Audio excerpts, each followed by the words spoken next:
নমস্কার, দশম শ্রেণীর আমার প্রিয় ছাত্রছাত্রীদেরকে স্টাডি অফ হিস্ট্রিতে স্বাগত। আজ আমি তোমাদের কাছে মাধ্যমিক 2025-এর ইতিহাস বিষয়ের একটি গুরুত্বপূর্ণ ভিডিও নিয়ে চলে এসেছি।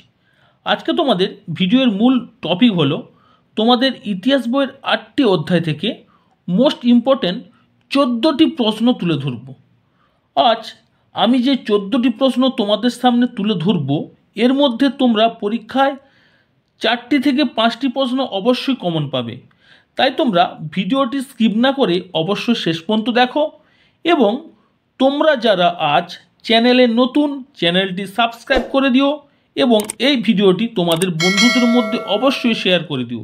যাই হোক, তাহলে ভিডিওটি শুরু করছি। মন দিয়ে দেখো এবং প্রথম থেকে শেষ পর্যন্ত আমার কথাগুলো শোনো। দেখো, তাহলে তোমাদের আমি এই 8টি অধ্যায় থেকে আজ মোট 14টি টপ ইম্পর্টেন্ট অর্থাৎ বাছাই করা সেরা সেরা প্রশ্ন নিয়ে চলে এসেছি। তোমাদের এই 14টি প্রশ্ন তোমাদের বিভিন্ন পর্ষদ, এবিডিএ টেস্ট পেপার, এমনকি বিগত মাধ্যমিকের সারগুলোতে পড়েছে। তাই যে প্রশ্নগুলো তোমাদের সামনে তুলে ধরবো, প্রশ্নগুলো প্রত্যেকটাই খুব গুরুত্বপূর্ণ প্রশ্ন। প্রত্যেকটা প্রশ্ন তোমাকে ভালো করে তৈরি করে রাখতে হবে। তাহলে তোমরা প্রশ্নগুলো দেখে নাও। তোমাদের একের দাগে প্রশ্ন রয়েছে, হুতুম প্যাঁচার নকশা গ্রন্থে 19 শতকের বাংলার কীরূপ চিত্র পাওয়া যায়? এটি তোমাদের দ্বিতীয় অধ্যায়ের প্রশ্ন। ক্লিয়ার? তার পাশাপাশি তোমাদের 2-এর দাগের একটি প্রশ্ন রয়েছে, দেখো, নীলদর্পণ নাটক থেকে 19 শতকের বাংলা সমাজের কী প্রতিফলন পাওয়া যায়? এ দুটি প্রশ্নের মধ্যে আমি আশা রাখছি তোমরা এই দুটি প্রশ্নের মধ্যে অবশ্যই একটি প্রশ্ন কমন পাবে।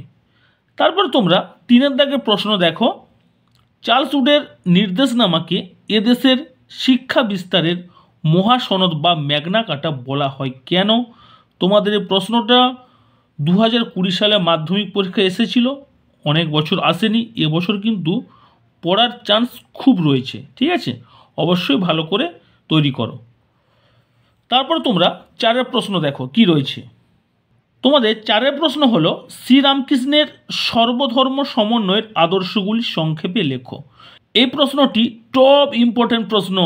3টি স্টার দেওয়া যেতে পারে এই প্রশ্নতে, কারণ তোমাদের আগের বছর অর্থাৎ 2024-এ পড়ে গিয়েছে স্বামী বিবেকানন্দের নব্য বেদান্তবাদ। তাই তোমাদের শ্রীরামকৃষ্ণের সর্বধর্ম সমন্বয় প্রশ্নটি কিন্তু পরীক্ষায় 100% পড়ার সম্ভাবনা রয়েছে। ক্লিয়ার হলো?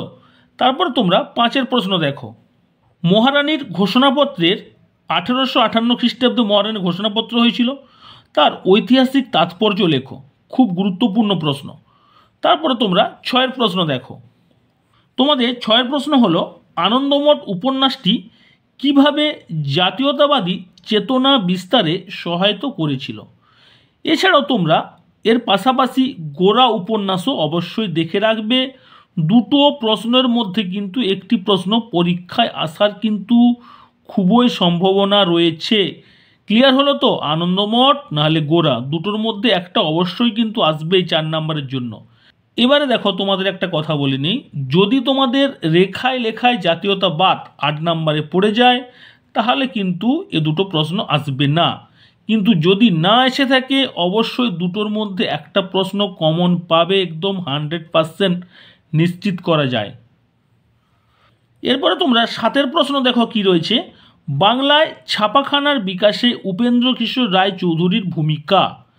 বাংলায় ছাপাখানার বিকাশে উপেন্দ্রকিশোর রায়চৌধুরীর ভূমিকা, এই 5ম অধ্যায় থেকে কিন্তু এই প্রশ্নটা খুবই গুরুত্বপূর্ণ। তাছাড়া তোমাদের আরও অনেক প্রশ্ন রয়েছে, তোমরা জানো গঙ্গাকিশোর ভট্টাচার্য, ছাপাখানার সঙ্গে শিক্ষা বিস্তারের সম্পর্ক ও প্রশ্নগুলো তোমরা দেখে রাখবে। আরেকটি প্রশ্ন রয়েছে তোমাদের 5ম অধ্যায় থেকে, বিজ্ঞান চর্চায় মহেন্দ্রলাল সরকারের ভূমিকা বা অবদান। ক্লিয়ার? এবার আসছি আমি এই 5ম অধ্যায় আরেকটি টপ ইম্পর্টেন্ট কোশ্চিন, যেটা তোমাদের 9-এর দাগে রয়েছে, তোমরা দেখে নাও। 9-এর দাগের প্রশ্ন, কারিগরি শিক্ষার বিকাশে বাংলায় বেঙ্গল টেকনিক্যাল ইনস্টিটিউটের ভূমিকা বা বিটিআইয়ের ভূমিকা। ক্লিয়ার হলো? এই প্রশ্নটা কিন্তু তোমাদের খুবই গুরুত্বপূর্ণ। পর্ষদের অনেকগুলো পেজে কিন্তু এই প্রশ্নটি রয়েছে, এবং এবিটিএ টেস্ট পেপারে কিন্তু অনেকগুলো পেজে প্রশ্নটা রয়েছিল। তোমাদের এবছর কিন্তু এই বিটিআই কিন্তু খুব গুরুত্বপূর্ণ ও মোস্ট ইম্পর্টেন্ট প্রশ্ন। 10 দাগের প্রশ্ন দেখো। 10 দাগে তোমাদের প্রশ্ন রয়েছে অর্থাৎ চ্যাপ্টার 6 থেকে বঙ্গভঙ্গ বিরোধী আন্দোলনের শ্রমিক শ্রেণীর ভূমিকা আলোচনা করো। খুব গুরুত্বপূর্ণ প্রশ্ন 4 নাম্বার হিসেবে।